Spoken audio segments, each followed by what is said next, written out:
Okay, this is reality engineering, and today we're going to be talking about the subject of know your power.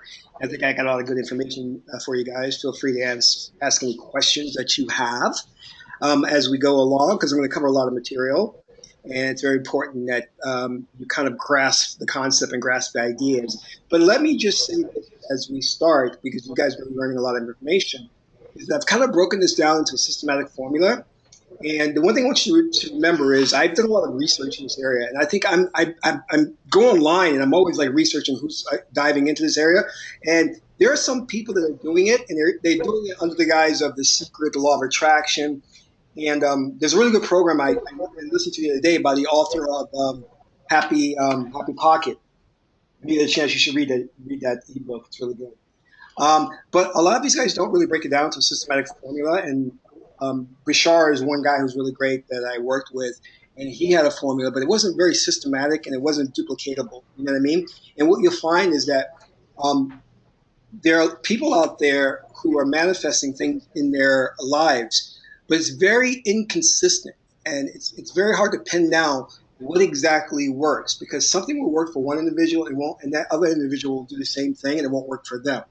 And scientists have also done this in the laboratory where they've tried to duplicate certain things like clairvoyance, psychic connections, and things like that. And then what they found is that it's very difficult to duplicate this. And there's two reasons for this. Number one, you're dealing with the right brain, and the right brain is nonlinear. So it's not going to follow a precise systematic pattern.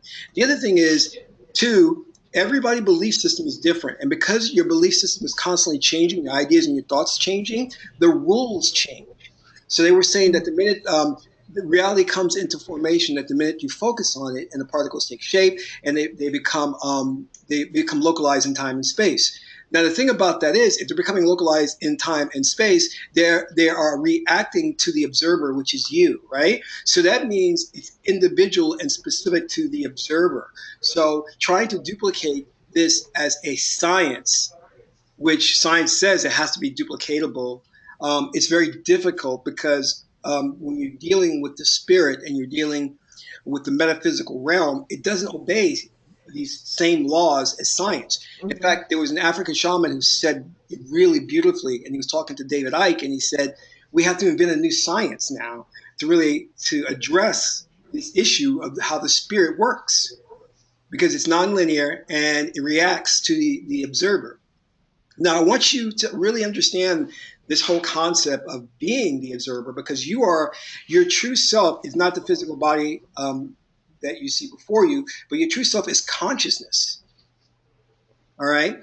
Now, in the beginning, and we're talking about before time, space, before there ever was anything, there was only one, and that was Source, God. And God had nothing to interact with because there was only one. So we can say God had a thought. God created a separate individual self apart from itself so that it could interact with that, because God had infinite knowledge but no experience. Because if God is one, is God's consciousness, and that's all that there is, it has nothing to interact with, to understand or experience itself. So God individuated itself. The one became two so it could experience itself and to experience its infinite potential. And in order to do that, it created the idea of linear space time, and it created you as a vehicle that God could place its consciousness in to have that experience, to understand its potential better, its infinite potential better. Um, so that's the whole thing around this. So it's very important that we understand, which we've lost sight of on this planet, is the idea that you are consciousness, you are the observer, you are the all-seeing eye, you are not the physical body. And this is very important because the belief system, if it gets trapped in thinking it is the physical body, then what happens is it creates a logical thread that then limits itself from doing things that are considered metaphysical and extraordinary. So it's important Mhm. always to remind yourself of who you are, you know? Um, so and I think it's a good idea for everybody to, at one point in time, there are several different types of meditations, but there are meditations that will allow you to go outside of the physical body. And I think it's always a good idea to have that experience so you really understand who you are. Because what I say to you is only words and theory. It's the experience that's important because the experience creates reference experience. And then you start to really understand this from a first person perspective. Does that make sense? Yes. And what I often say to people um, is that when I'm teaching this stuff, if it doesn't work, then you let me know because there's no use in learning something if it's not working in your life. One of the things I did was I started learning from an African shaman who later became an African king. And I parted ways with him because I told him that I thought what he was teaching was great and enormously valuable. Unfortunately, it was theory and it wasn't working. And I pointed out some things that what I thought why it wasn't working. So, and I eventually left because I said, there's no point in me continuing this if it doesn't work.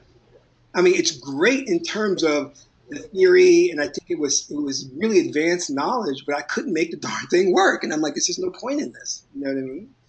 So I eventually I moved on. So, I started out saying before when I was talking about how I traveled and studied with different gurus. And that was important to me. When I got out of college, I think it was like, when did I leave? I think I left like in 1986, right? One of the first things I did, like I saved some money and me and a friend went to study with this guru out in the Midwest, right? And the whole idea behind this was that he was one of the guys that studied in Japan this secret knowledge called Kujikiri. Are you guys familiar with that? No. Kujikiri is the ability to manipulate physical matter to manifest things and to do a lot of things. Okay, and this is a deep trance meditation that the Japanese have been practicing since ancient times that will give them extraordinary. Only specific clan, the Togakaru clan of the Japanese practiced this, and it was passed on to the lineage through the Grand Master Hutsumi Sensei. So I wanted to learn this. So I went out, and unfortunately, the guru that I learned from happened to be a Christian. Okay, now this is so funny. So when I went out there, and I was studying with him for about 2 months, and then I said, when are we going to get to Kujikiri? Because that's when I came out. He says, "Oh, I'm never going to teach that." I said, well, "What do you mean?" He says, "That's demonic." I went, "What?" He says, I put my hands together and I did the whole motions, and I felt myself, and I turned invisible, and I knew when I turned invisible, people couldn't see me, that was of the devil. Uh, So recently, I went back to try and unearth this knowledge of Kujikiri, and I found out it actually dates back to the Tibetan monks who created it, which found its way to China and then found its way to Japan. Now, interesting enough, when I was researching this, the instructor at the time who was teaching this said that I forgot what level it is. It makes you invisible. Now, check this out. It makes you invisible to those who wish to do evil to you. And I'm saying, wow, isn't that very clear how it says those who wish to do evil to you? But this guy, because he's Christian, he twisted it around and said, well, it's of the devil. I said, no, it's not. The devil's to protect you against these things. But one of the things I said was the Christian um, religion has got their finger on the true power, but it's being warped by the Illuminati so that you won't learn it properly. Because the Christians are doing things to actually manifest and change reality, but they're teaching you from a different perspective. And when you start to look into it outside of their perspective, they call it demonic and evil. Does that make sense to you? yes. So it's all about terminology, which is just they're getting tripped up on. All right. Now, this whole idea about manipulating reality, what I found is in studying that the Tibetans were really into this, and a lot of this also traces back to India because they have a lot of knowledge in this area that has not permeated or has been filtered. Has been filtered. Okay, so let me break this down to you, right? So I know I can change reality, right? Can I move the moon? No, I can't, because that's an MCA. What is an MCA? It's a mass Mm-hmm. consensus agreement. That means we all agree that the moon has to stay up there, right? Yeah. Because we all have to have a fourth dimensional experience so we can learn, okay, and learn about who we are. So I know I can manipulate reality, right? But here's what I've learned in doing this. Um, and most recently, I've become more of a militant in terms of how I'm seeing and what I wish to say. And unfortunately, I go to the oracles, and oracles like, be quiet, don't talk. And I'm like, why? I got to talk more. And the oracles are like, no, And there's reasons for that. And there's reasons for that because you got to be careful what you say. But the thing I want to tell everyone listening here on this line is this, and I cannot stress this enough. There is something really strange going on, and I mean, it is really strange to the point of where I think that whatever humanity is doing, it needs to stop and take a look at what's going on. Because the more I study this, the more I become a little more frightened, a little more curious, a little more in awe. But I know that there's just something not right. You know what I mean? Because Yeah. when you break through and you begin to realize what is going on, you start to have a so-called magical life. And what I mean by that is that you will see things changing that defies explanation. And it's being manifested, right? But then you have Yeah. more questions. Like, I know I'm manifesting this, but how am I doing it? And then what I used to teach when I said, well, you manifest these things and these things come about and they're your creation. But then I evolved and started realizing something more important, that when you are manifesting these things are being manipulated by an intelligence. And I am absolutely certain of that because when you're interacting with, what can I call it? Consciousness, I can call it source or whatever it is. It's responding to you. It is changing according to what you think. Because I used to tell people, you know what's curious? When I think I got this thing figured out, it changes on me. It's like it's doing it on purpose. It's like it's this trickster. So then I thought, this thing's benevolent. Then I thought, it's benevolent. Then I think it's neutral. And I've recently come to the conclusion that I think it's neutral. But I know it's a consciousness, and I know it's definitely intelligent.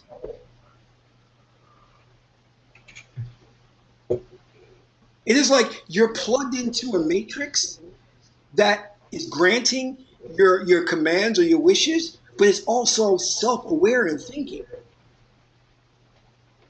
Now, this traces back to every indigenous culture which said that the world is governed by gods or spirits, which makes sense because what I learned was that the energies are intelligences. And if you tap into these energies or vibration, you can interact with them and they can manifest things for you. Does that make sense? Yes. Quantum mechanics tells us that we're interacting with subatomic particles, and these particles are, like I said before, rearranging themselves in a certain locality within time and space the minute you are observing them. So and I always tell people, don't get hung up on terminology because it really is all the same. It's no difference. You can call them gods, you can call them intelligences, you can call them vibrations, you can call it energies, whatever you want, but it's all the same thing. But I want you to keep in mind that I do believe it's an intelligence that's responding to you. But we also have to Yes. keep in mind, too, that it's not an intelligence that's apart from you. It is something that is connected to you and is you, but it's self-aware and it's thinking and it's responding to you. Now, I did some more research and I found something that I was really perplexing me and it was bothering me. I'm going to jump ahead into my deck here.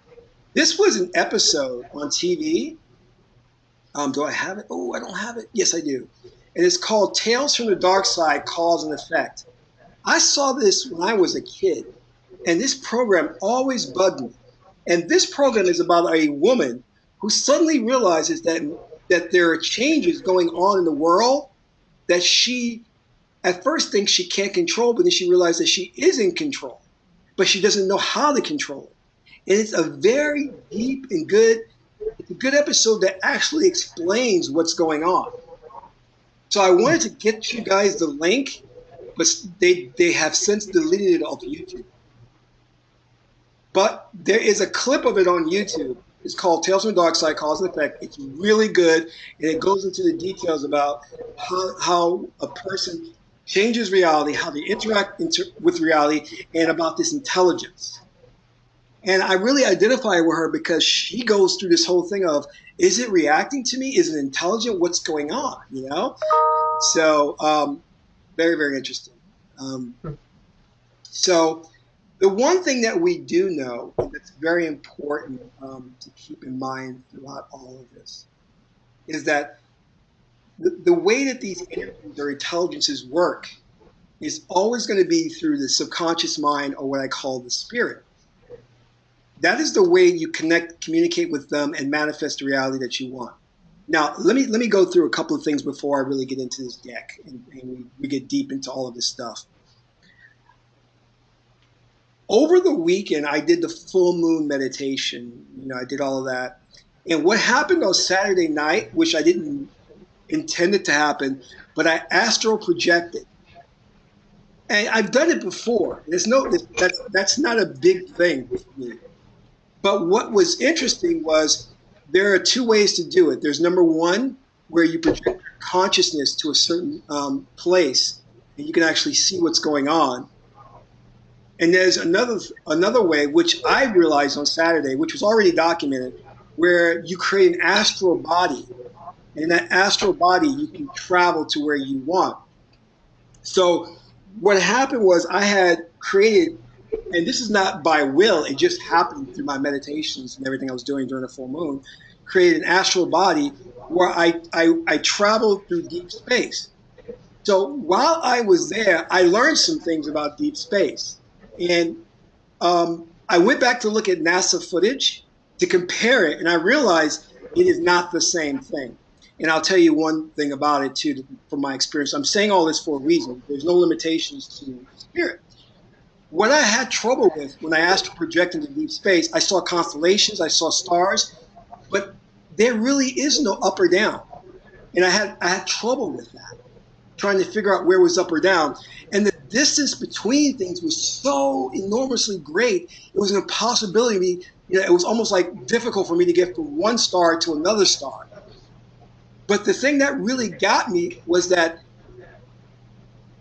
the idea of up and down, left and right is a concept that we create, but that's not a property out there. But anyway, let me move on a bit. Yeah, because that's a part of our duality here. Yes, exactly. Yeah. And I never realized that until that happened, and I was like, whoa, And unless you have a reference point like Earth, you're not going to, well, I don't even think Earth will give you that reference point. The reference point that the shuttle astronauts have, I think, is the actual shuttle, which they know what is top and what is bottom. But I think outside of that, I think if they ever started spinning and stopped, they wouldn't know up or down, which way was right side up, which was the trouble I was having, like I said. Now, when you're projecting consciousness, it doesn't matter because consciousness has no physical attribute. So it doesn't matter what's up or down. But because I had, for whatever reason, my spirit created an astral body, which did have a concept of up or down. So I thought that was very interesting. Now, I want to jump into something else that happened, which is very extraordinary. And I had to go back. So when these experiences happen, I always go back and research it to see if it's valid or something that my imagination is making up and all of that. But there was an episode, and I think I told you guys about this, where I actually experienced time travel. And this really blew me away. And it didn't happen to just me. It happened to a friend as well. And we experienced it at the same time, right? I'm jumping ahead of my deck. Now, conventional theory talks about time travel as linear, right? It says you can go to the future and you can go to the past, and you need a machine that can do this. Now, I guess they are working on creating a time travel machine, but I wanted to relate to you my experience and how it actually works, because it doesn't work like what they're saying in the movie. So here's what happened. Here's what I experienced. And when I did the research confirmed it by other individuals who experienced the same thing. Now remember, I had never experienced time travel before. This is my first episode, which happened in December of 2015. But after it happened, I did the research, it validated what happened to me. So when you and we're all cut from the same cloth. Anybody can do this. But you can't go into the future and find lotto numbers and come back. It doesn't work like that. And I'll tell you why it doesn't work like that. All right? When consciousness travels through the future, you have to understand, because that everything exists in the same time and space, that the past and present all exist simultaneously in one location. All of it exists together. So when consciousness, when you travel, let's say you're traveling in the future, what happens is consciousness travels into the future, because there's a you that's already in the future. So here's what happens. There's a you already experiencing the future, but you here don't realize it because consciousness is focused on this present moment. But now if consciousness decides to go into the future, here's what happens. The you in the future, like a light bulb, gets turned on. That consciousness perspective starts to awaken, and you now are in that body experiencing the future. Stop me if you guys get confused. This is important. So what you will be doing is you will experience the future, not realizing you're in the future.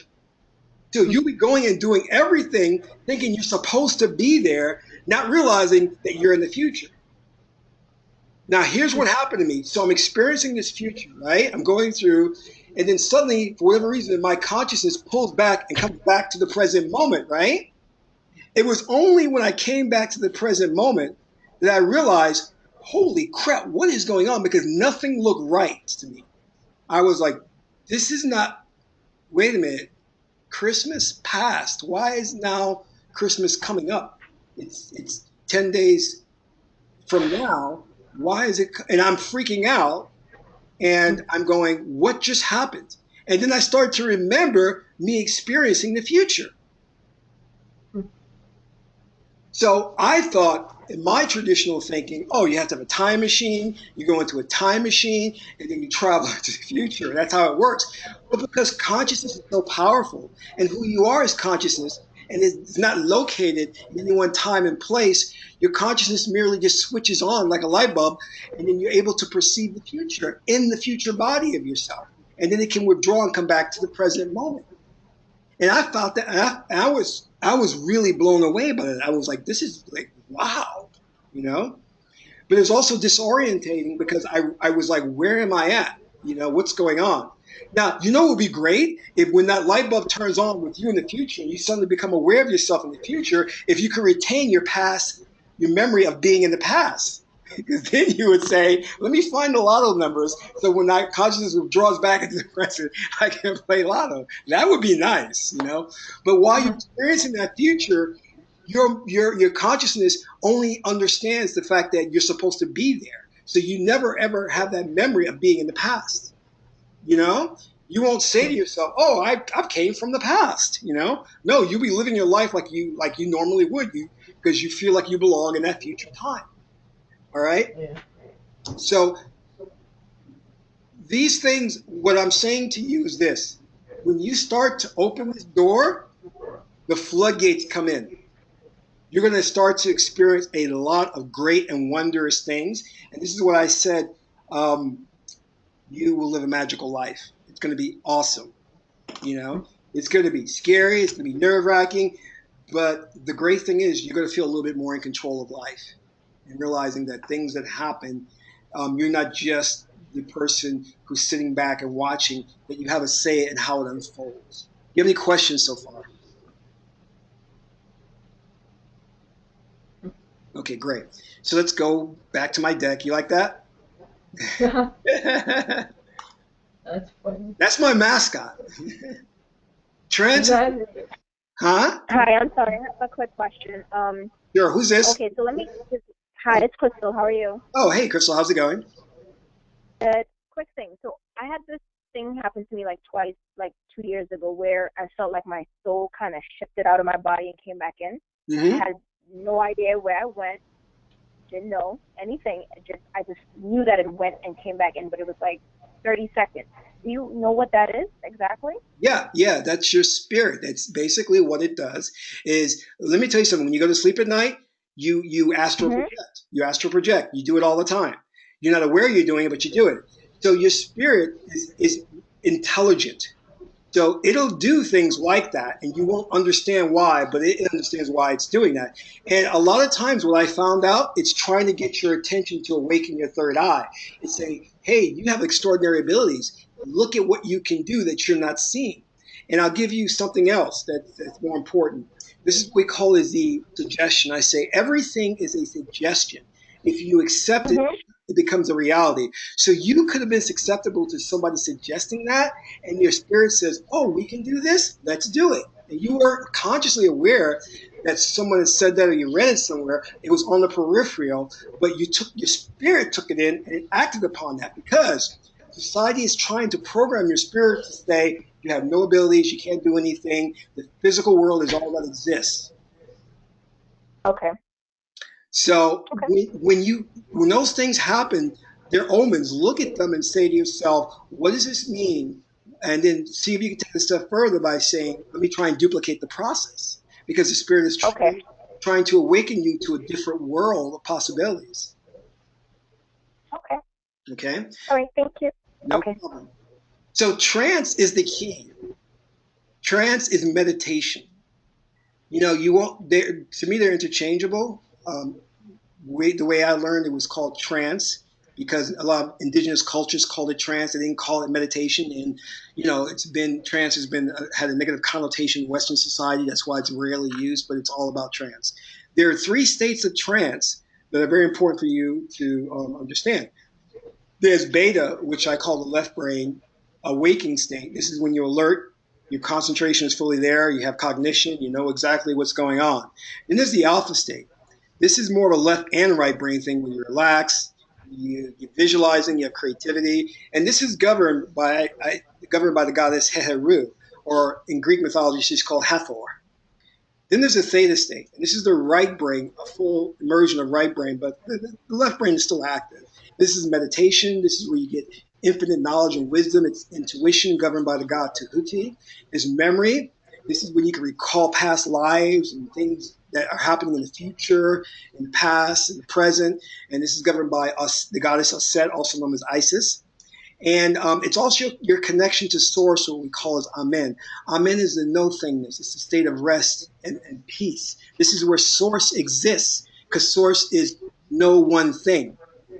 Source is everything, but source is the science has already told us that we know that they're studying this now, that everything came out of nothing. They can't figure out how do you get all this stuff out of nothing. And that is Amen, the source of all. Now, the work that we do when we're manipulating reality and causing changes in the physical world is always going to be done in a theta state. So when individuals come to me and they say, I've done these things and nothing's happening, I said, well, did you reach theta state? Because you can't program the spirit in alpha or beta. It's not going to work. Now, the spirit will manifest things for you in your life. And I always say you have to build a relationship with the spirit, but what I mean is the metaphorical term. And what I mean by that is that your spirit has to understand that you're in control.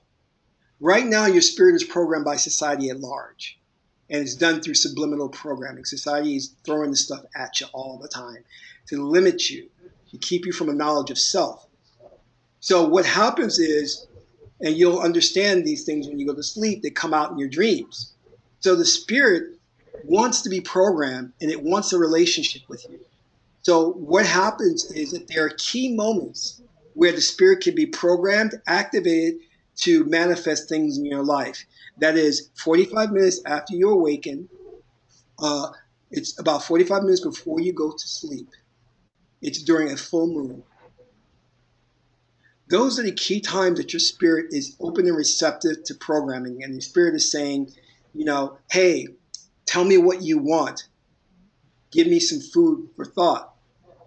So if you have a visualization, an idea that you present to the spirit in the right way, the spirit will work to manifest that in your life. Do you follow me? Can you repeat again the 45 minutes before you go to sleep, you said? Yeah, 45 minutes before you go to sleep, 45 minutes after you wake up. That's the buffer. That's the time period that the spirit is still awake and active and ready to be programmed. Mm-hmm. Otherwise, after that, like say for example, if you wake up at 7 a.m., 7:45, your spirit is no longer like present. You're more in the beta state then. Beta. Mm-hmm. You follow me? You're fully Yeah. alert, you're awake. It's much harder to program your spirit at that point. Mm-hmm. Now, what you'll find that you've seen a lot of cults is that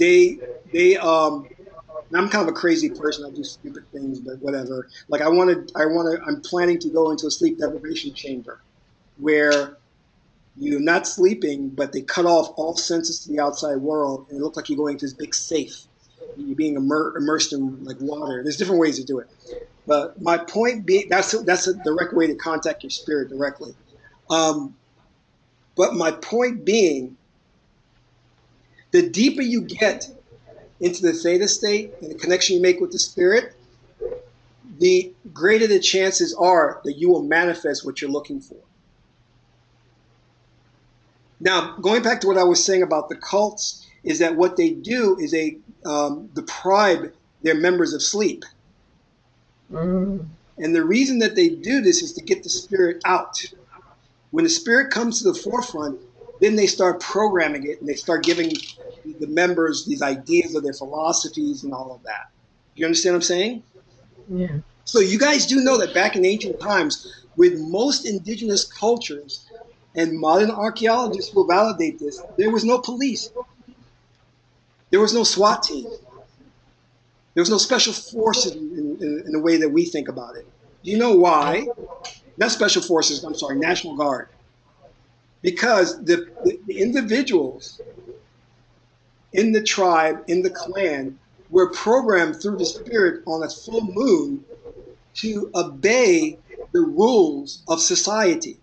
So what they would have, what they call full moon rituals, which would be music and dance, meditation, incense, all of that.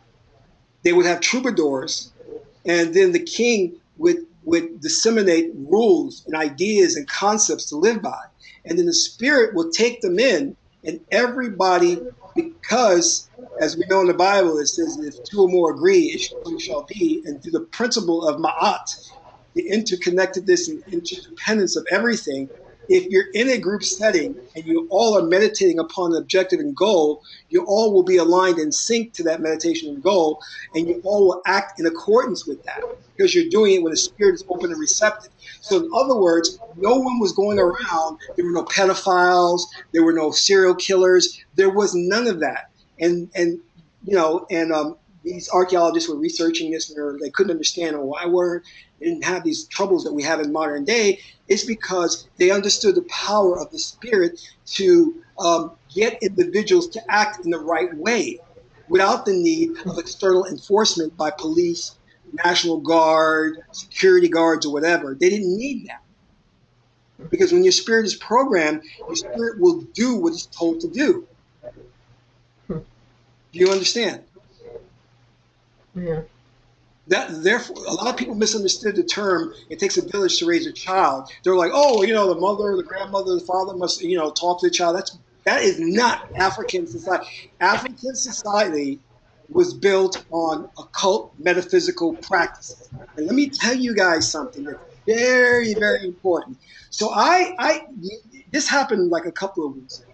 So when I realized that there was intelligence controlling things and that was at the heart of everything, I actually said, I was telling people in the conspiracy theory community, I was telling people in the African-centered community, the Native American community, I said, something is up and we don't understand it and we need to look at this.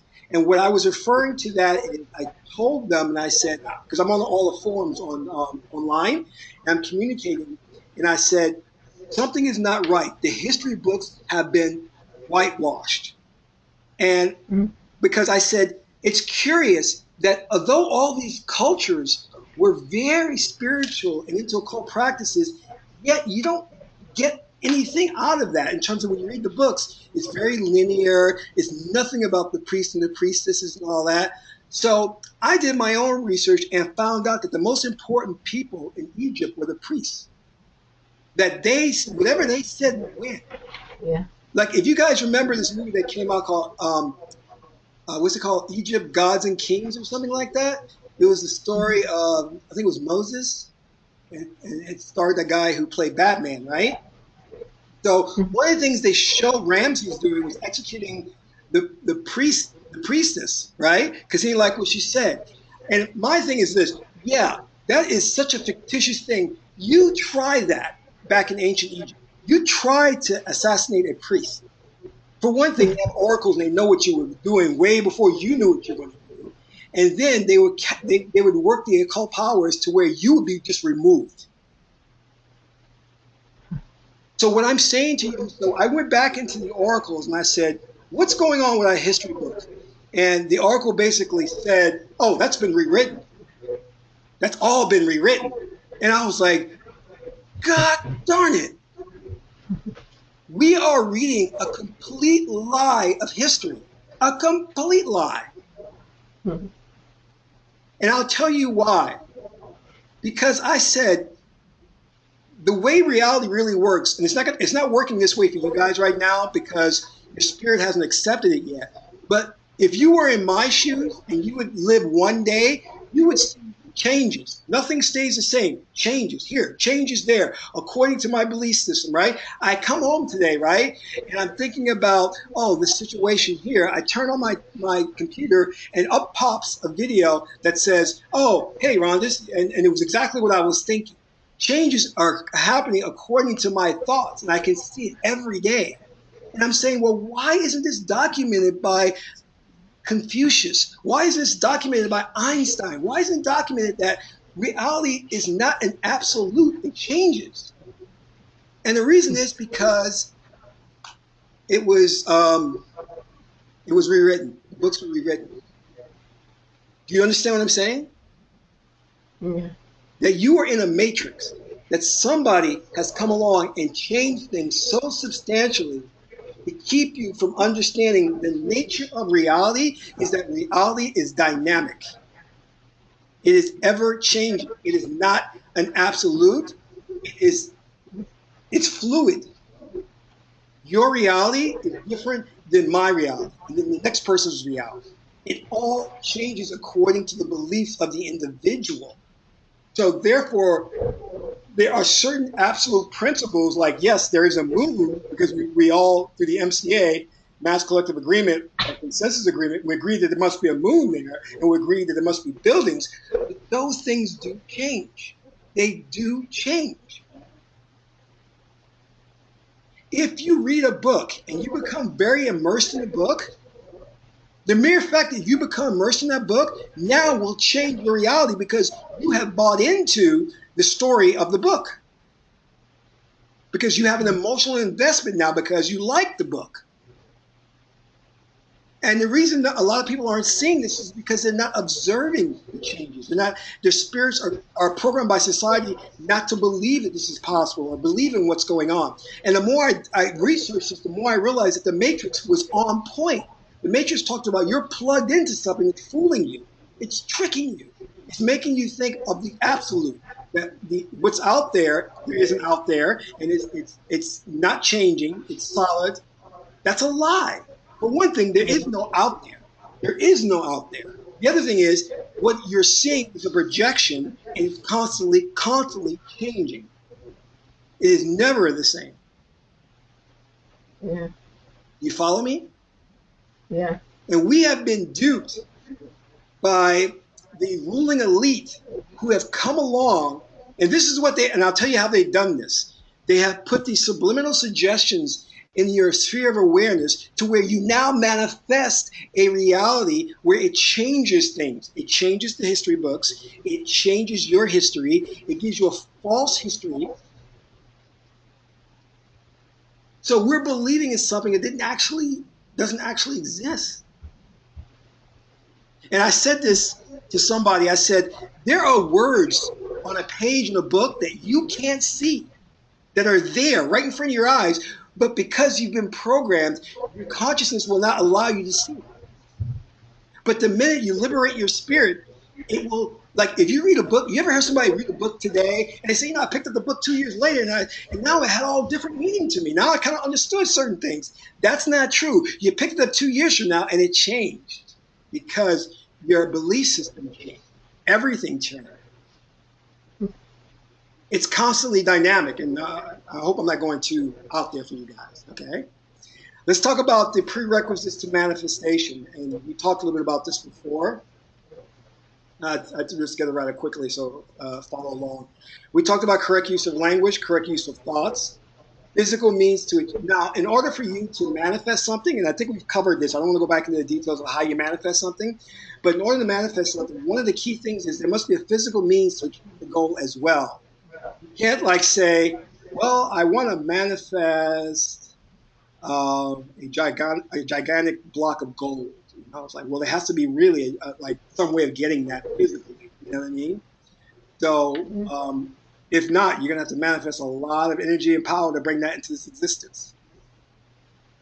You have to have a strong frame of what you want that's outside of society and individual programming. So what I mean by a frame, I mean that there has to be a real good understanding on your part that it's possible. Do you understand what I mean? Yeah. If you don't think it's possible, it's not going to come. And this is the thing that trips everybody up. And you've got to be very vigilant about this. Everything is a suggestion. The minute you accept that suggestion, your spirit will manifest it.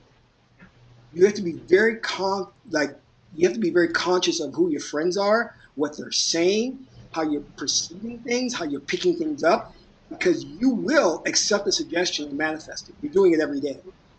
And you don't realize you're doing it.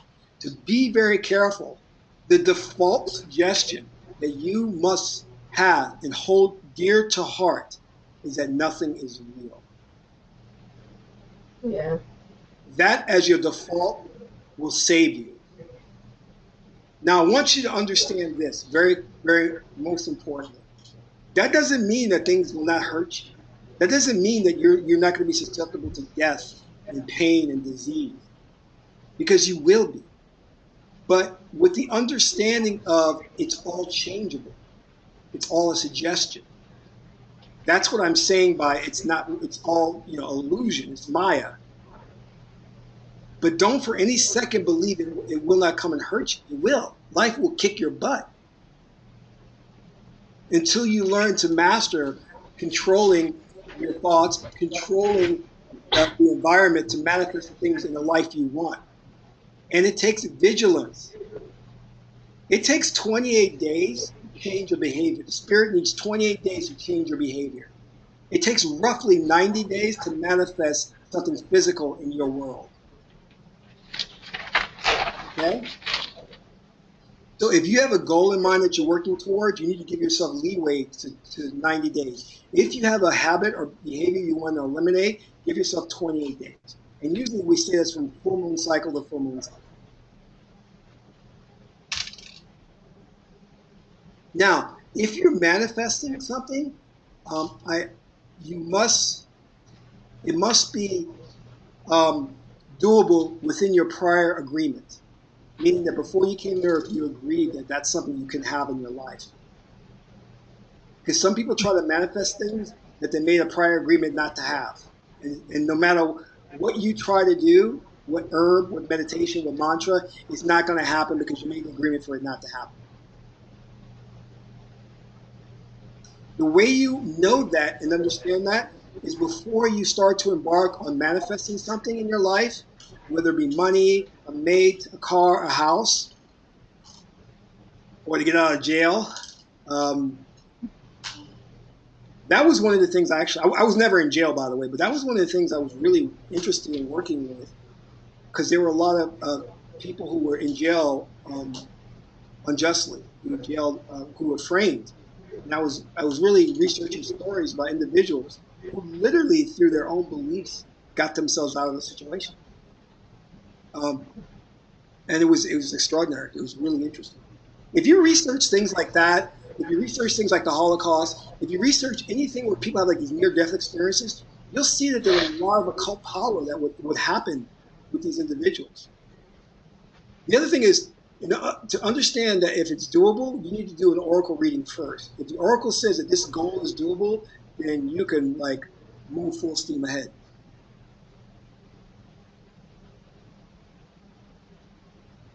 I think that you guys should get the I-Ching or the tarot, preferably both, and start working with those things, because it will tell you right away if what you want can be achieved. And if it can't be achieved, how do you go about achieving it? Those oracles will tell you how to do it. More importantly, those oracles will predict your future. It'll tell you what's going to happen in the future. And you have wiggle room with that, because nothing is written in stone, because you're manifesting.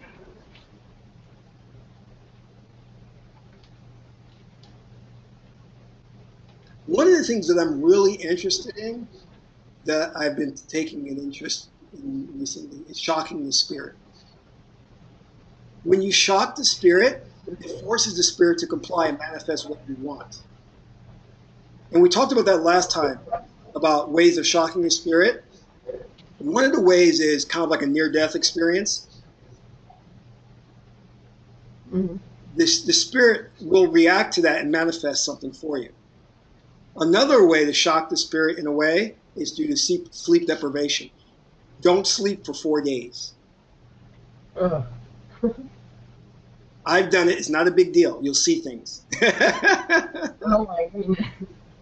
But if you're working on a goal, what we used to do is when we were working on goals to manifest something, we would fast and not sleep for 4 days and meditate a lot. Now, here's the key. What I found in working, and guys, what I'm telling you is not from reading some book. It's all from personal experience in doing this for like 20 years. What I have found is that the spirit will manifest something for you, but not necessarily in the way you want it to be manifested, but it will manifest it in the way you need it. You understand what I mean? Yeah. There's a big difference. I gave the example of, you may say, I want to make more money. No, I'm sorry, scratch that. Don't even think about that. You may say, I want lots of money. So the spirit won't give you lots of money, but suddenly it'll give you a knowledge of a craft that you never had before, which will bring you lots of money and make you in high demand. You see what I'm saying? Mm-hmm. Not the way you wanted it, but it still works out the same way.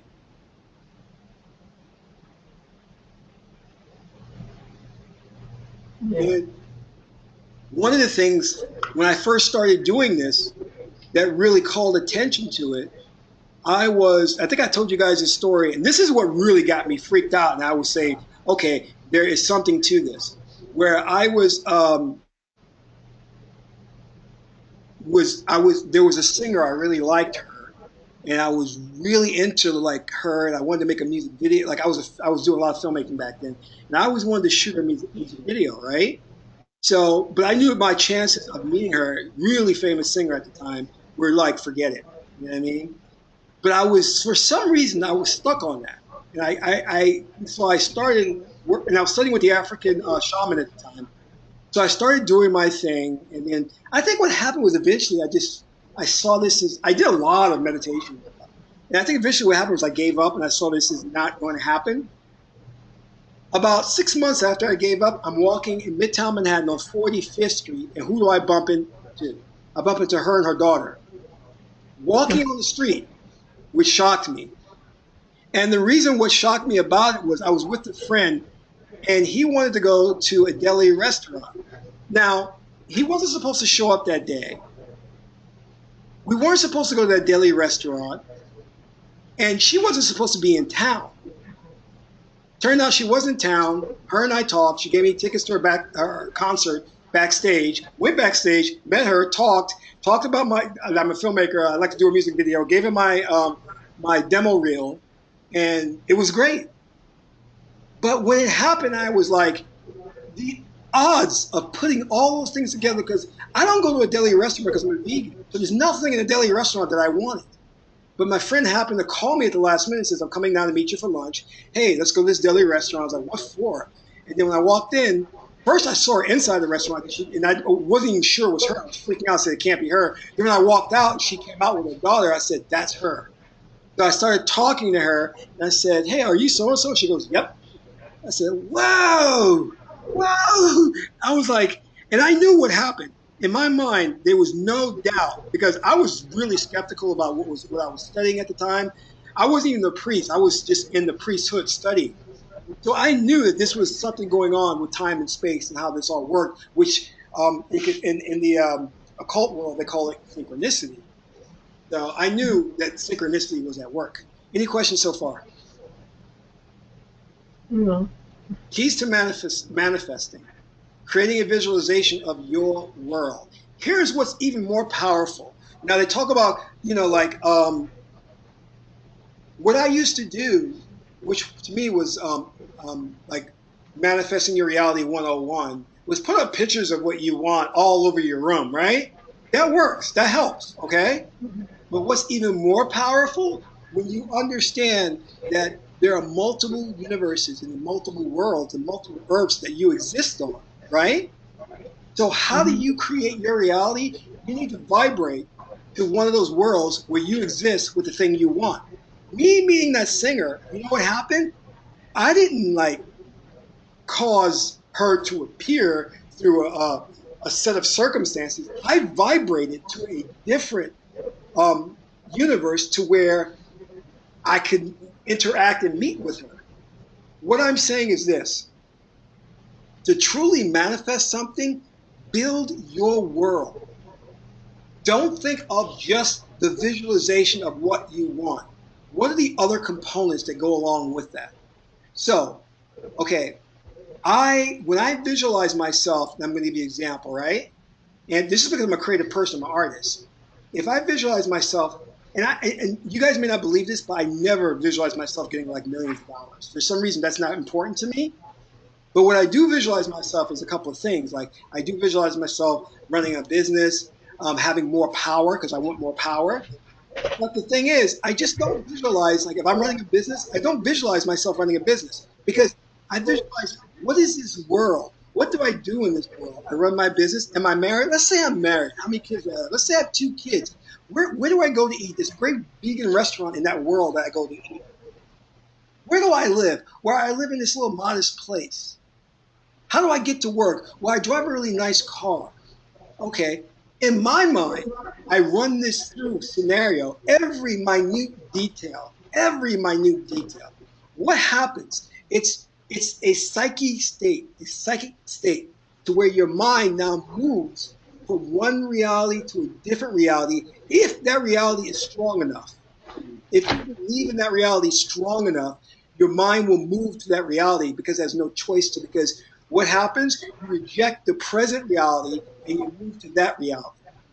And if you've ever done studies, if you ever seen people who are mentally ill or other people, they manifested things in their life because they rejected reality, society, for whatever reason, that maybe they were hurt, maybe things didn't go right in their lives and they were scarred, but they rejected reality so much that they were able to create things in their lives.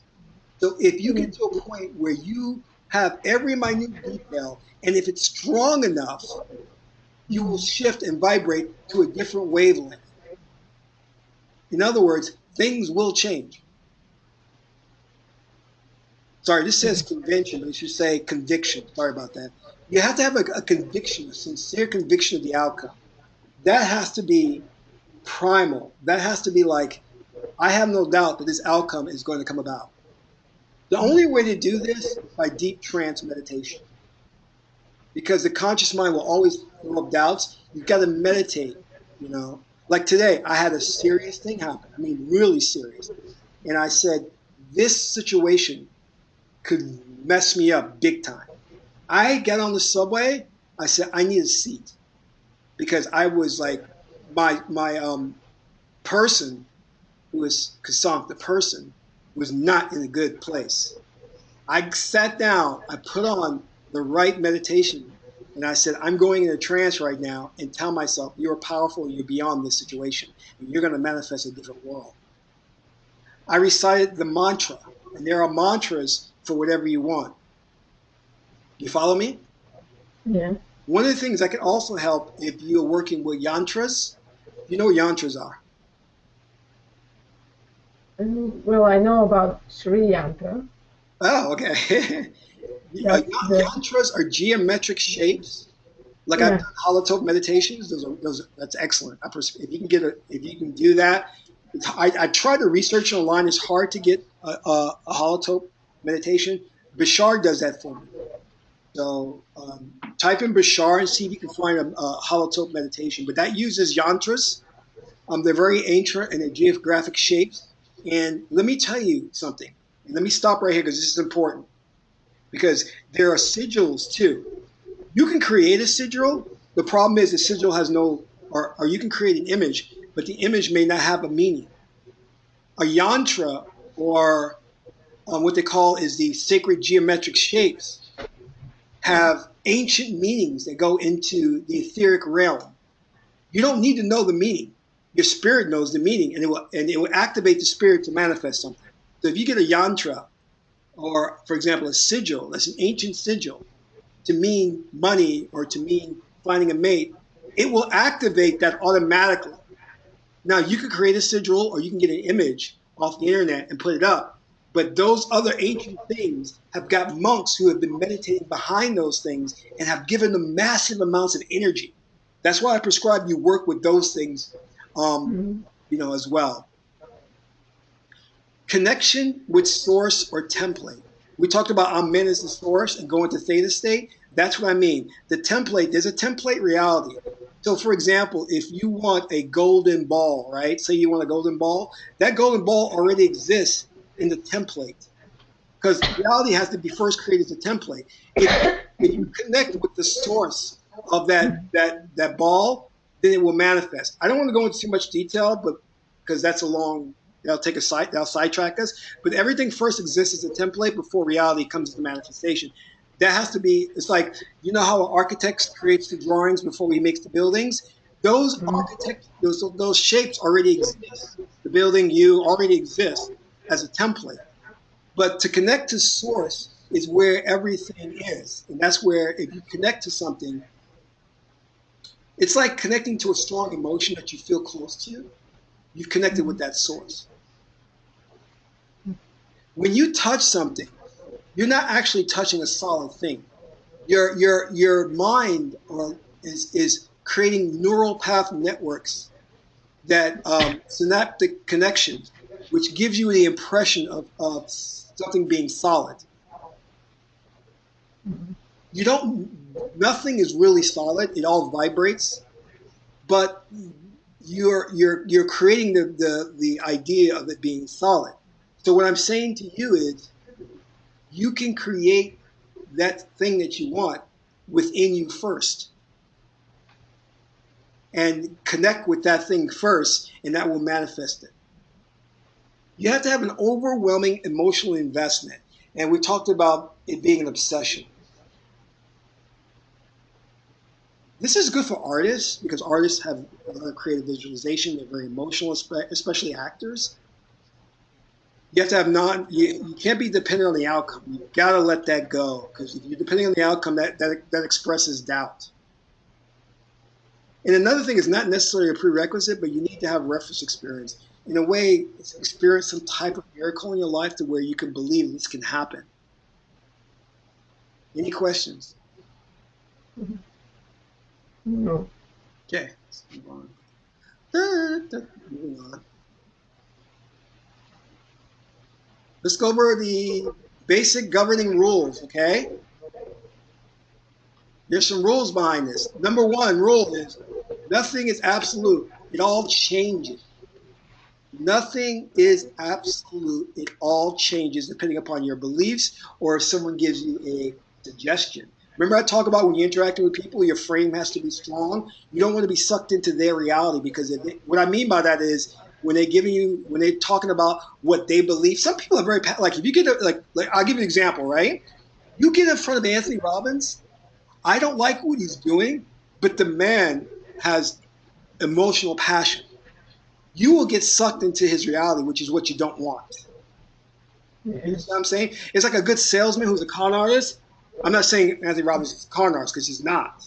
But what I'm saying is a good salesman will get you wrapped up in the sale and you're not realizing that what you bought was a lemon. You know what I mean? Yeah. So it's the same thing. Like when I go on interviews, I trick people and they don't know I'm doing it. Like I do consulting and I always get the job because I know how to tap into their subconscious mind. I know how to put suggestions in. So they fall into my frame. Now, if you're very left brain, I can't do it. And I've met people who are very left brain and I have a hard time doing it. Second rule is everything is a suggestion. If you take it, your spirit will manifest it. If you accept it. Third rule is if you accept a suggestion, in some way, shape, or form, it will manifest. Some way, shape, or form, it is going to manifest. Now, here's the fourth rule, and this is the big one with me, a real big one, okay? Culture is king. Here is the problem I have, and this is why the Oracle tells me to shut up because I talk too much on online forums, because I really want to help people, but I get myself into trouble because what I'm talking about is so far to the left and so far to the right that they can't conceive of this. So I study other gurus out there, right? And some of them I really like, some of them I think are just crazy. And some of them are just trying to con people. You know, I like David Icke. I think he's great. I think he's one of the pioneers of this information. But here's the problem that I have with most of these gurus, you know? When I learned this stuff, one of the first things the shaman said to me, he says that if you do not incorporate this as part of your daily routine, your culture, you will have a life that has skewed your perception. And I said, wow. So what I'm saying to you is you'll see these guys, and I challenged David Icke on this. I talked to him like, this was years ago before he became, do you guys know who David Icke is? Yeah. Yeah, he's cool. He used to call my job. It was funny. It was interesting because he wanted my help and another guy's help to put on a seminar. He wanted to have a seminar in New York, right? We didn't do it. But what I was saying was the information that these guys have is without a doubt good, right? What the problem they're doing is they're expecting people to do something where people cannot do anything with this information, which is why we're not going to have the change that we're looking for. You can't communicate to people. You can't talk to a left brain. A left brain does nothing. A left brain is here, is in the present moment, is just listening to you. The only way you change people is through the spirit. The only way the spirit changes is through culture. You must have a type of culture or religion that people get indoctrinated to so they can practice this on a daily basis. It is no other way around this. If I give you these techniques and you guys start to do it, it's only going to produce skewed results. It's going to be inconsistent results. You're going to see things. You're not going to understand them. And it's just going to be like, well, because I'll tell you why. I spent 20 years studying this stuff. Was it 20 years consistently? No. I dropped out. I dropped in because my perspective was so skewed and I was so left brain that I only finally said, wait a minute. In order for me to get consistent results, This has to be a way of life for me. It has to be a belief system. It has to be a religion.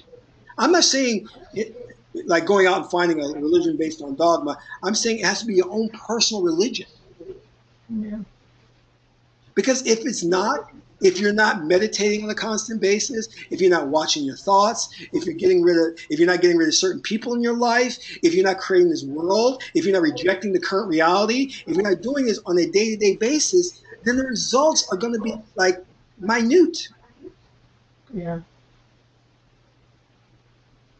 The other day I caught myself doing something. I was in my kitchen. Something happened that I didn't like. And I caught myself saying this. I'm like, well, I don't care. That's not real anyway.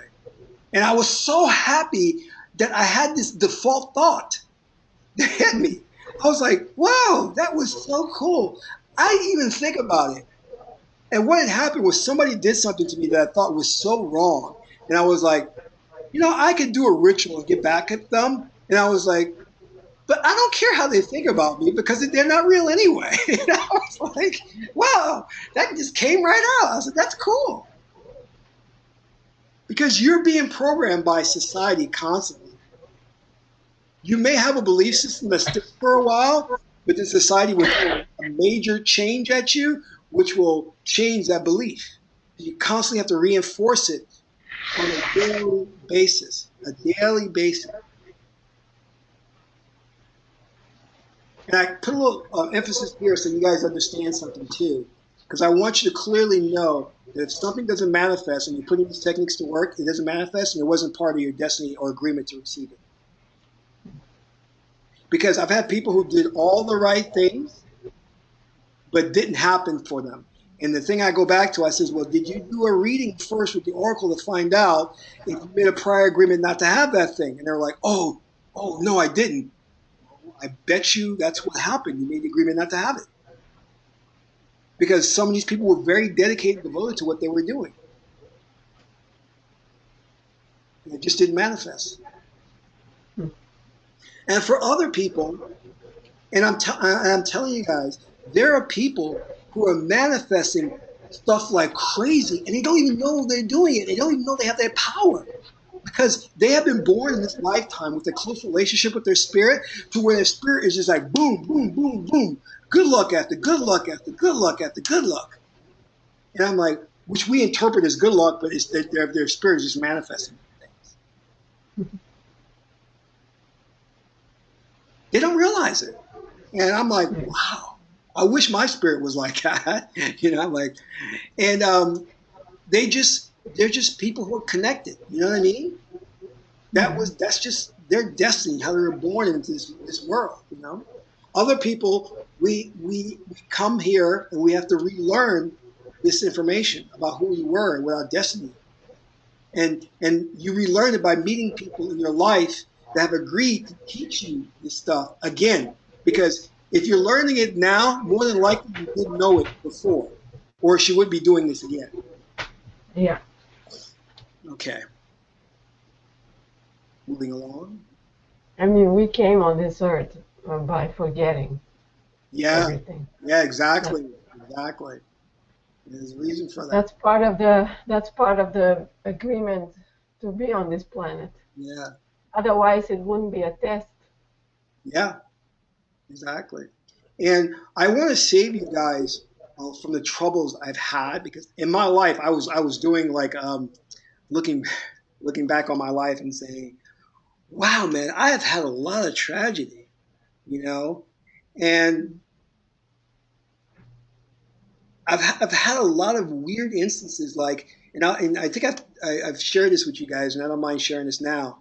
There were lots of people that I was around who were millionaires, who were famous people, and it always happened that I never followed them, and I had every opportunity to do it. I'm working with one guy, and this guy was just a really cool guy, and he comes along and he's helping me. I remember one day he came into the office because we were working. Where were we working? I think it was 50. We were in Hell's Kitchen. There used to be in Hell's Kitchen a movie studio. It's not there anymore. They moved it to Queens. And I was producing a film. He came and he was into like rock music. He threw all these CDs on my desk I had at the time. And he says, "Hey man, these are good CDs. You know, you should put them in the movie we're working on." Because him and I were working on a movie, right? And it was a low budget film. So at the end of the movie, believe me, at the end of the movie, he looks me dead in the darn eye. This guy doesn't know me that well. And he goes, "Ron, I'm moving to LA. You went." Oh, this is what happened. He was writing a book, and he was going to write. He wrote about me in his book. It got published and everything. But he looked me dead in the eye, and he goes, "Ron, I'm moving to LA. Come with me. We can get like a 2-bedroom apartment. We can stay there. We can write scripts. We can do all this." And my spirit looked at him and said, "No, I got to stay here in New York." This guy is one of the biggest directors in Hollywood now. His last film made over, I forgot what it was, I don't know, 500 million or some crap like that. He's making a sequel. And I was like, oh my God. I said, no. So my life has been those type of things where I've been around people, where my spirit has attracted me to those people. But it's always been where I've wanted to go to have a deeper meaning of life. And it wasn't that my spirit didn't want to follow those paths. The higher mind didn't want to follow that path, but the person was now saying, wow, I should have, you know. I went out to France. I flew out to France, and I had dinner with Spike Lee and his wife, and we're sitting there and we're talking. And then after that, actually prior to that, but even after that, every freaking where I would go, I would bump into him, and we would say hi and we would talk for a little bit. And it was just like the strangest thing where I was just bumping into all of these people at the time. And so the spirit was drawing me to these people for a reason and to do things. And I say this to you guys to say this. You take care of the spirit will take care of you. What I didn't realize what I was doing back then is I was already immersed in studying with these gurus, and I was already programming my spirit. And I didn't know at the time that my spirit was drawing these people to me. I just thought it was like a happy coincidence that suddenly here I am sitting down talking to Ron Howard, you know, one of the biggest directors at the time. He did Apollo 13 at the time. And back then, I actually got a call from Universal Studios, and I got a call from, who was that? Oh, ICM is the biggest, I think it's called International Creative Management, who represented me, and I was writing pilots for Third Rock from the Sun. I was writing episodes for that. And so it was like, what I'm saying is that in all those instances, I never once said, I need to connect with somebody in Hollywood. I need to meet a famous director. I need to do this. I never said that. It just happened because I was nurturing my spirit with the right ideas, not realizing that my spirit was manifesting these things. And I'm going to tell you honestly, I took it all for granted. I just said, oh, okay, so what? I'm talking to Angela Bassett, having dinner with her, whatever, you know? And I didn't realize the power that was emanating. And I'm saying this to you guys that, you know, when I talked about meeting and working with Evan Pagan and Jim Edwards and meeting these guys, these were things I chased after. These were things that came at me because the spirit pushed me in that direction, and it had me be at the right place at the right time to do these things. So it's very important from my perspective that you treat this as a culture, you nurture your spirit, and you're 100% confident in what you're doing, and just leave it to rest that it will manifest in your life. Because the times that I manifested the most magnificent things were the times that I weren't invested in it, where I didn't care about it. Things started popping up when I didn't care about it. I still nurtured the spirit, but I wasn't so dependent upon it happening. You know what I'm saying? Yeah. So think about that, you know. And I've spoken to you guys about this. I said the most important thing you need to do is not create this plan of success and run towards it. The most important thing you need to do is seed the spirit with what you want and let the spirit do the work. It is intelligent. It will put you where you need to be. It will bring the people that you need in your life. Now, everybody's power is different. Some people, like I said, come into this world and they're Jedi Knights. Other people have to do a lot of training. You may be a Jedi Knight. I don't know. The Oracle will tell you. But do not accept this false reality of what they're saying, this Cartesian logic, which says that to affect things, it has to be, a one-to-one relationship, that you have to physically do something to have a physical result. That's bullcrap. Mm-hmm. Rely on the power within. This is the great tree of life, and this is the climb to your power. Your goal is to become Osiris. Okay? You first start as Geb. Geb is the physical body, the physical vehicle. And as you're making your climb to the top, you have to visit all of these individuals because they're the key to your power. You visit Set. She is what we call is trance meditation. You visit Heteru. Heteru is visualization, emotional empowerment. You visit Sebek. Sebek is your beliefs. You visit Heru. Heru is your will. If your will is strong enough, it will manifest it. Then you visit Ma'at. Ma'at says that there is an interdependence and interrelationship between all things. That time and space exist together. There's no future, there's no past, it all is just a now moment. Then you get to Haruka Huti, which I haven't touched too much on. Haruka Huti is divestment. Haruka Huti is saying is I cut my head off. I separate myself from my person. What that means is you become non-dependent upon the outcome. You don't care. You're a warrior at this point. Once you pass that level, then you go on to things like Tehuti. Tehuti is infinite wisdom. That's Ma'at's mate. Tehuti knows all. Tehuti is the oracle. Then you get to Sekher.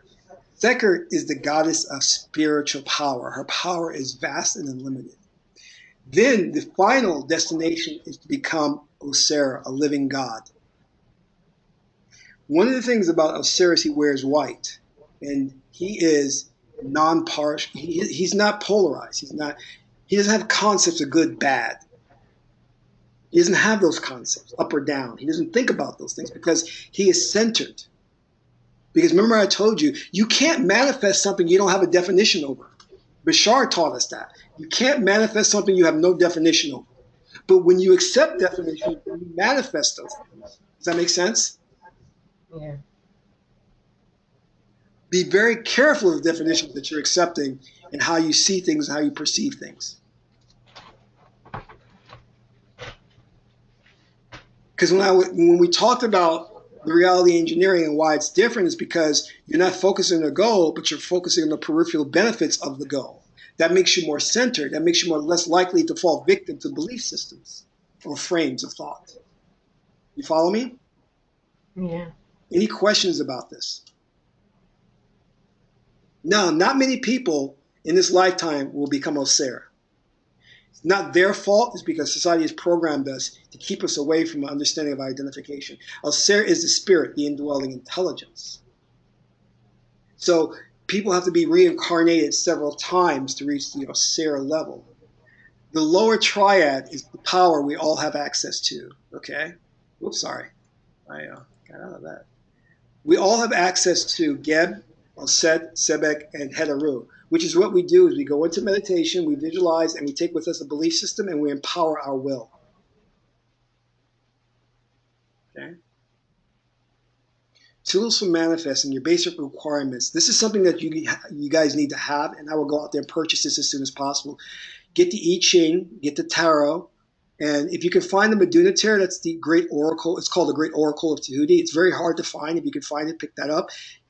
Last I checked on Amazon, they were out of stock. And boy, my spelling's messed up here, but you need an altar. Sorry, can you repeat the last one? An altar? The I-Ching. Oh, yeah. Sorry. The I-Ching, the Tarot, and the Meduna Tarot. Okay. Metu Neter, or the Meduna Tarot, because we pronounce the T as a D in the Egyptian language. It means word of God. It's the great oracle of antiquity. Create for yourself an altar. Put up the images we talked about, candles and incense. This is very important because remember we talked about the spirit? It's only moved by emotions, visual imagery or symbols, smells, lights, those things speak to the spirit.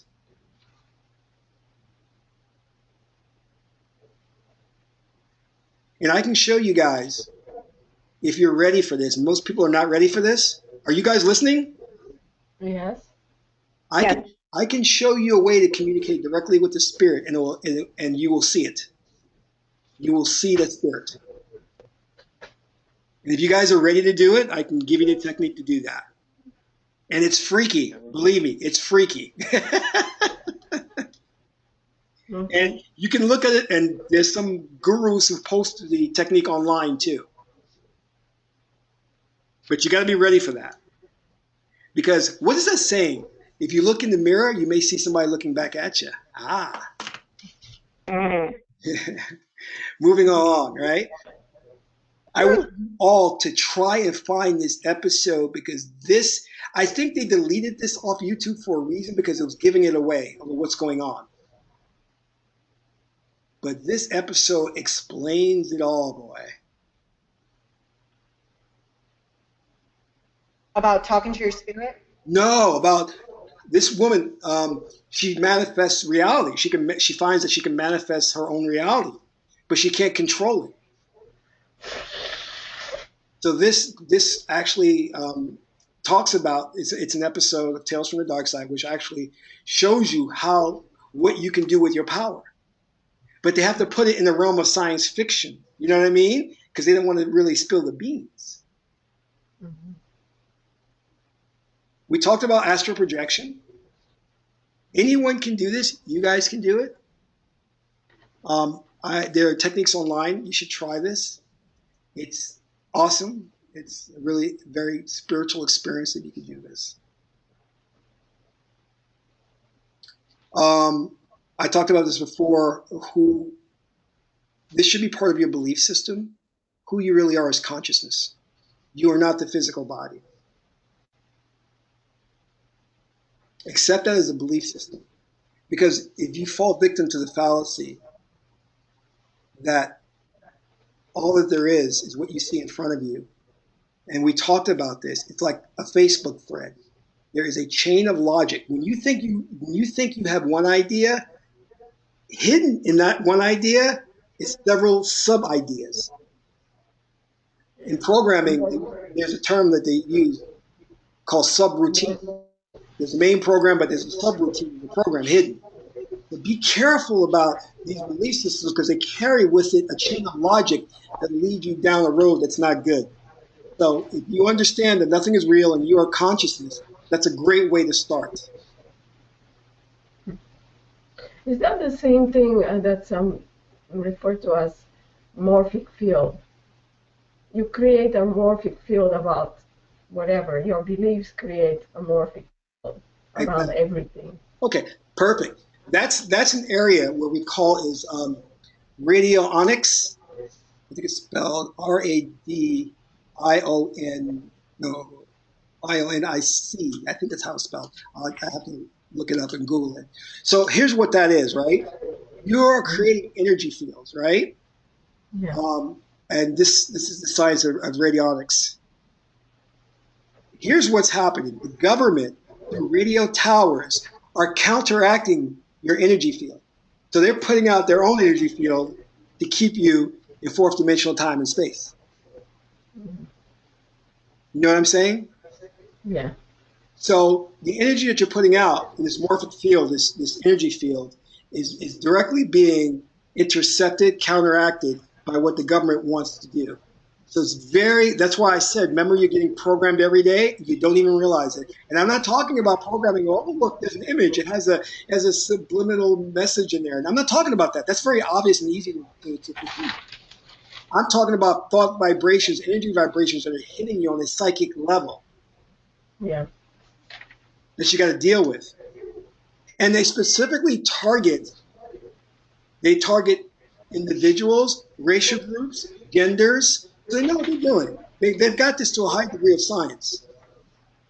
We talked about time travel. Consciousness has the ability to go wherever consciousness wants to go. There's no limitation. Consciousness can travel from here to the end of the universe if consciousness wanted to. And it can do it instantaneously. It can go back in time as far as it wants, forward in time as far as it wants. We talked about a little bit about the multiverse. There are infinite number of planet Earths out there that you exist on in different scenarios. One of you rich, one of you poor, one of you married, one of you single, sorry. One of you is a president, one of you is a dictator, one of you is black, one of you is white, one of you is this and that, you know what I mean? And let me just say that because I got to touch on that point so this makes sense. You're incarnated in this. One thing you have to do is never think about things in a polarized way, right? Oh crap! I'm running out of time. Sorry. Let me get through this really quick. There is no black and white.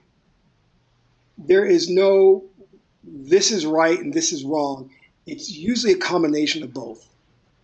And I know it's hard to accept that duality, but you have to understand it. What I'm saying by this is that in this time stream, this linear time stream, let's say that, you have experienced a past life, right?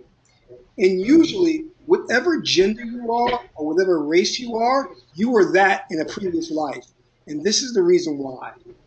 It's because Source wants to have an experience that is continuous.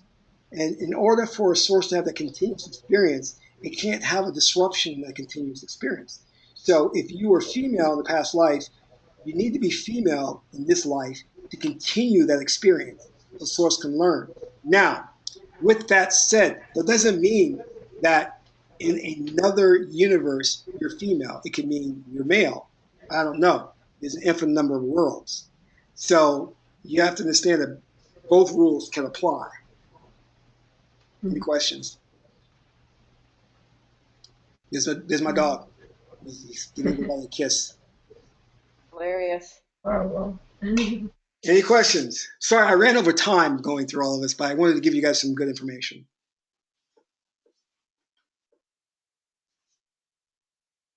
Hello? Yeah, I'm here. Oh, okay. I thought everybody dropped off. I'm just staring at your dog. So I am putting together a massive course, okay? And this is going to be it's going to be kind of like this one, but I'm taking it to the 8th degree. It's going to be on changing reality, but we're going to have tests and we're going to have actual applications and techniques. And I'm going to be doing this in the middle of February if you guys are interested. So it's going to be this, but it's going to be a lot heavy information. And it's going to include yantras, the mantras. It's going to include the Tibetan techniques I was talking about. It's going to include all of that. How long is the course? 6 weeks. 6 weeks? And in addition to that, it's going to be a lot of meditation and programming of the spirit. Cool. Sounds good. Now, I don't know if you guys have ever worked with other people who have done meditations or trance sessions or hypnotherapy, but the way it's supposed to be done is supposed to be very specific to you. So a lot of times they need to sit down and go through your history and understand who you are before they can do the trance induction. And it has to be a lot of exploration as to what are your roadblocks, what are the emotional hangups that you have, and then they have to put together a program that addresses those. So that's what I'm going to be doing with this next course that's coming up very soon. And I want you guys to take it, okay? Because I think it'll make you guys Jedi Knights.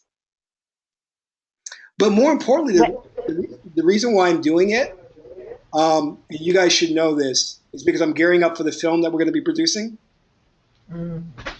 where we're going to put all this information in the film. And when I say all this information, I mean everything to where it's going to be step A through Z, you know? It's going to it's going to empower people by giving them the history, the understanding, everything of how this works. Are you guys ready for something like that? Tell me. A lot of quietness out there. Yeah, it's amazing. So I'm going to tell you what it's going to be doing, right? Part of it is going to be learning to control people, control their minds and their actions. Okay. How are you able to do this? Because everybody's an avatar. Everybody is a projection of your thoughts. So they're not necessarily real people. So you can control them to a degree. And I'll show you how to do that. The other part of it. Can I ask a really quick question regarding that? Uh-huh. And I mean, you might not want to answer it because it could take us into a whole other hour, but wouldn't their free will get in the way of that? Of how much you can control or influence them? No, it will not get in the way of that because you're already controlled and influenced by the programming that society has already. I'm sorry, say that again. You're already being controlled. The government knows how to do this anyway. They know how to do it. They're already controlling you, and you don't even realize it. I talked about before that when you open a book, there are words on the page that you can't see because the government is doing that so you can't see it.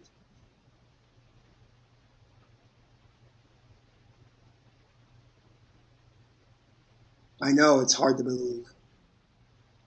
So in other words, what I'm saying is there is freedom within parameters. No, you cannot make somebody walk off a bridge. You can't do that. It's not going to happen.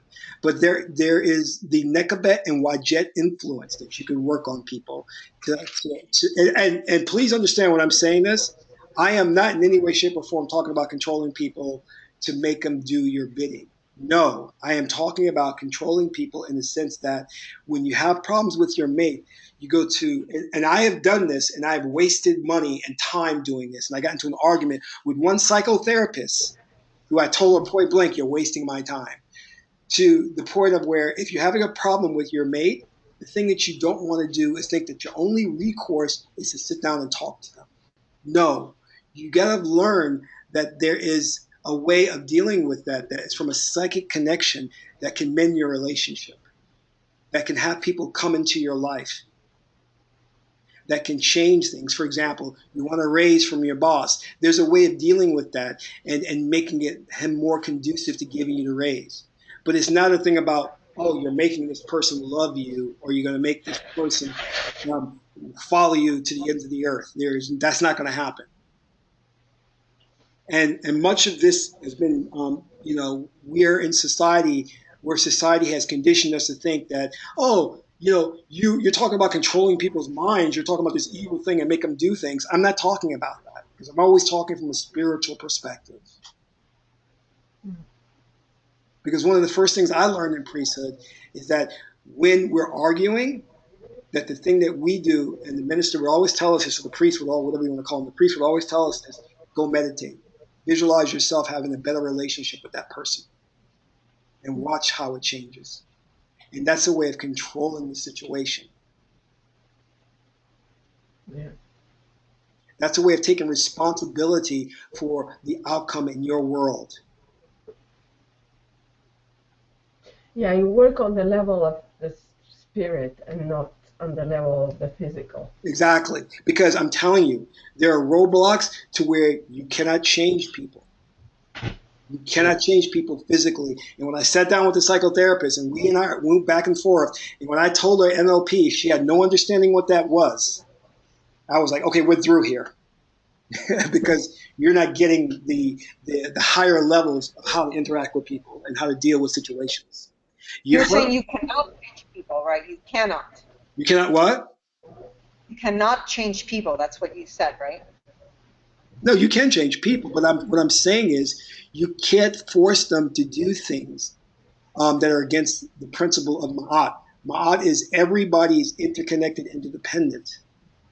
So from a spiritual perspective, you can get people to do things that are beneficial and productive to the agreement that you've made. But you can't get people to do things that are look, there's a dark side. There are black magicians who practice influencing people and getting them to do negative things. So that is possible. I'm not saying it's not possible, but what I'm saying is that's not what I'm focusing on, and that's not my specialty. But there are herbs and like chicken legs and all that stuff you can put together that will influence the person's psyche to do some really messed up stuff, you know? But we're not concerned about that. The so-called black magic. Yeah, exactly. We're concerned about things like, hey, we want to make our quality of life better. You know what I mean? Um, because there's some things that are going on out there. You know, there's sexism, there's racism. You know, there's a lot of inequality, there's injustice with politicians, and I try to tell people a lot about this. You know, in terms of these politicians who are doing wrong. Flint, Michigan, the water has been poisoned in Flint, Michigan. The politicians are getting away with murder. How do you deal with that? You deal with that by controlling their psyche, to making them see that they're doing something wrong and to get them to change their ways, to influence them and change them. And you can do that over great distances. But the I-Ching tells us the best way to do this is we already have a rapport with somebody. Okay? So the I-Ching is in its original form, is a magician's book. What was the other thing I was going to say? Oh, the other thing that we're going to cover in the course is conjuring a spirit that will help you to manifest things that you want in your life and have the spirit act upon that. Does that sound cool? Yes. Now, this is not for everybody. I mean, you may not want to go this deep into this level, but I'm putting this together because I want to document all my research and all of this, and I want to help people to do this. So I am going to charge for this, but I'm also going to have some people take it for free because they are not financially able to, and some people have situations in their life where I think they need this information. And we can help them. Okay. You guys, I'm sorry I went over time. Do you guys want to do a trance session? Sure. You guys got time? It depends on how long it's going to be. We can do it really quick, 15 minutes. How's that? Okay. Cool. And it can be a starter course for you guys. Okay? Okay. Okay, here's what I need you guys to do, all right? Listen. Let me use the proper terminology, ladies and gentlemen. I got to stop saying guys. Ladies and gentlemen, I need you to dim the lights in your apartment. Okay. Everyone, let me know when you've done that. Done. Done. Good. Now look into my dog's eyes. Look closely. Hold on one second. I'd rather look at his lips, man. Yeah. Can you Really attractive. can you see him now? No. You can't see him now? No. No. The trance worked. He's gone. Hold on one second.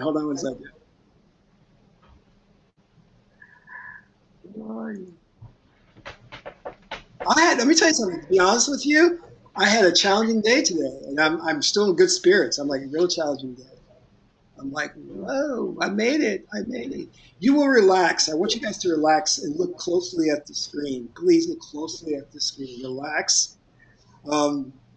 Get in a comfortable position. Don't have any tight clothing on. If you have tight shoes on, remove those. We're going to do a 15-minute trance induction. Here's what's going to happen. I'm going to seed your spirit with some ideas. But those ideas may not take hold because you usually takes longer than 15 minutes to get into a deep theta state. And also, whenever we do seeding of new ideas and belief systems, it must be followed up with additional meditation sessions. So you will be very conscious of what I'm saying and what you're seeing, but please meditate on your own to reinforce the ideas and beliefs I will be implanting within your spirit, okay? Okay. Okay. Can you all hear the music? Yeah. Yep. Uh-oh, it went away. Can you hear that? Yes. Kind of.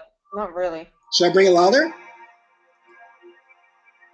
There. Can you hear my voice too?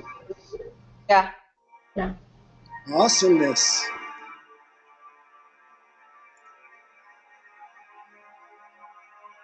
This was the very first visual image I used when I was doing when I studied hypnosis. Give me 1 second.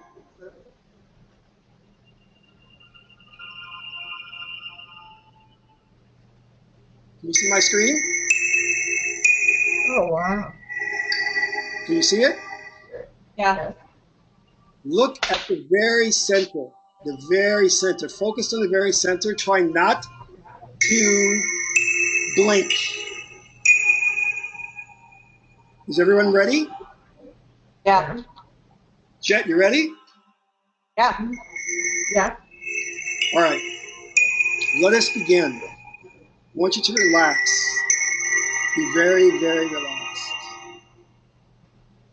I want you to start by looking directly in the center of the screen.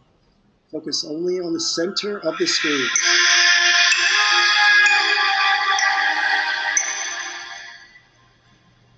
I want you to relax your shoulders. Get comfortable. Relaxing the shoulders. Feel the relaxation. Enjoying the music. Relaxing more.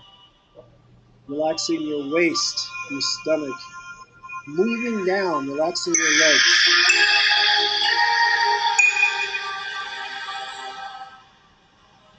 As you hear my voice, you become more and more relaxed.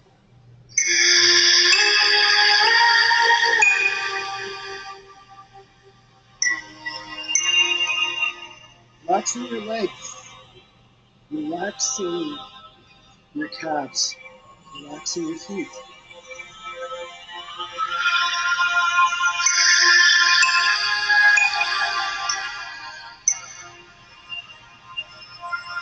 Feeling more and more relaxed.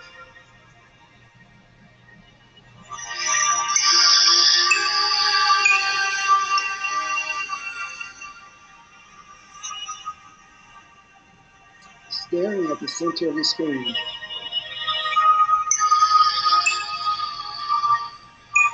It feels good to be relaxed.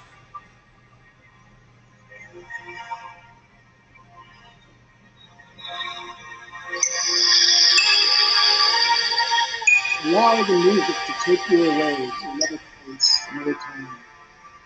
But still staring at the center of the screen.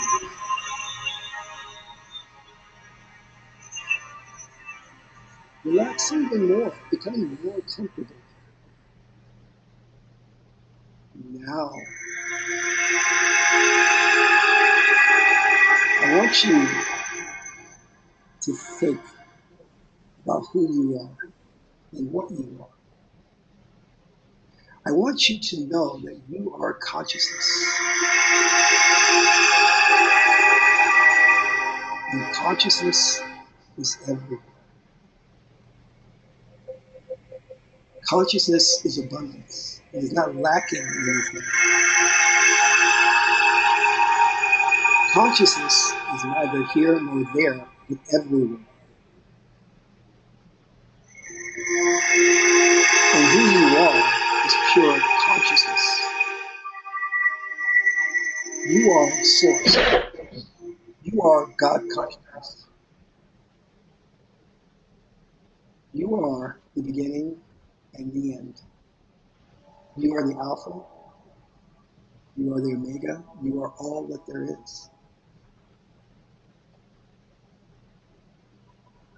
Accept these beliefs about your true nature.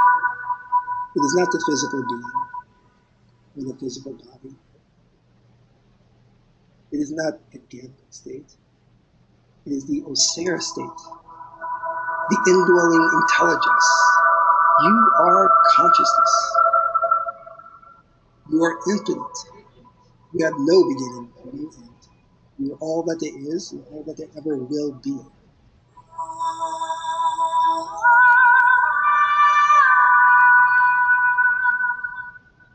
And in understanding this truth, you also must understand that your power is infinite. Because by logic,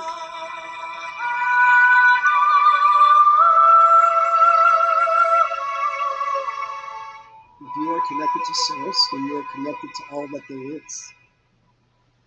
And nothing is out of your reach.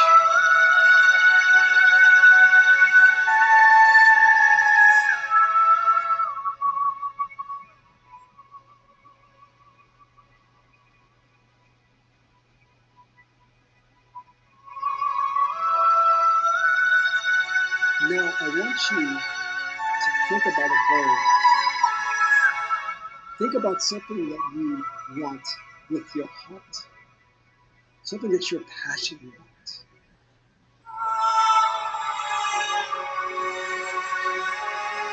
Allow yourself to be moved by the music.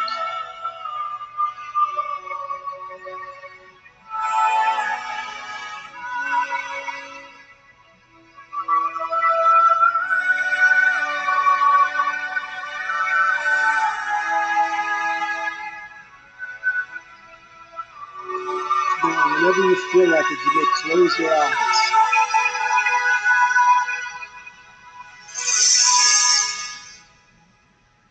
And visualize that thing you desire. Visualize that thing you want. Feel passionate about it.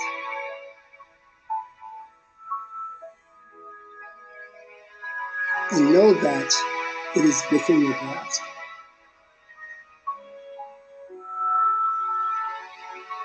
What does it feel like? Touch it. Run your hands around it. What does it smell like?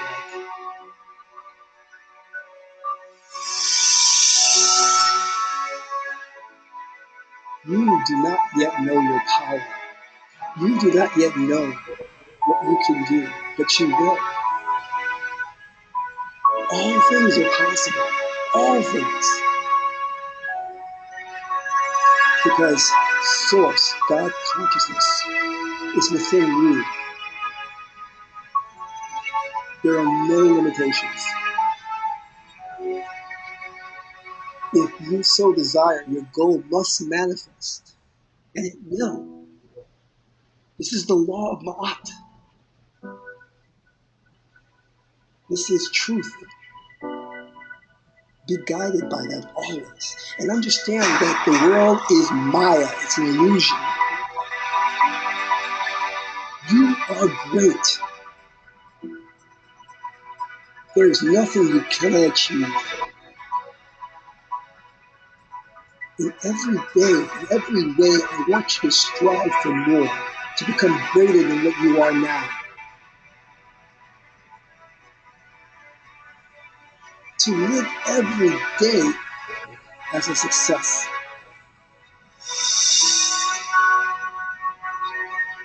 Adapt the culture of success, which says that there is no outside world. It's all illusion. That I create my day. I create my reality every microsecond. And what a joy it is to have this power, to have this knowledge. That all you need to do is program your spirit, and your spirit will obey. Become that great person. Become better than what you are now. There is no absolute. There is no solid world. It changes every microsecond. So why not change it to what you want? See the world where you want to be. See the person you want to be.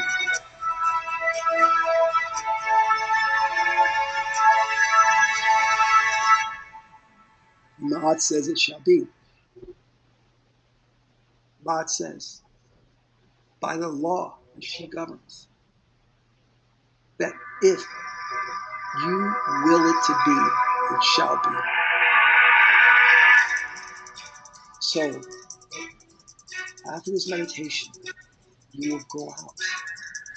And I want you to face the world with a new perspective, a new ideology, a new thirst for life, knowing that you create the world. If you don't like it, you can change it.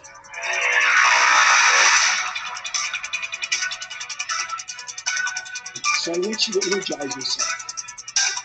I want you to become passionate. I want you to become the person you never thought you could be. I want you to strive for more. I want you to go for more. And believe that it will happen. Believe that it can happen. Because you are God.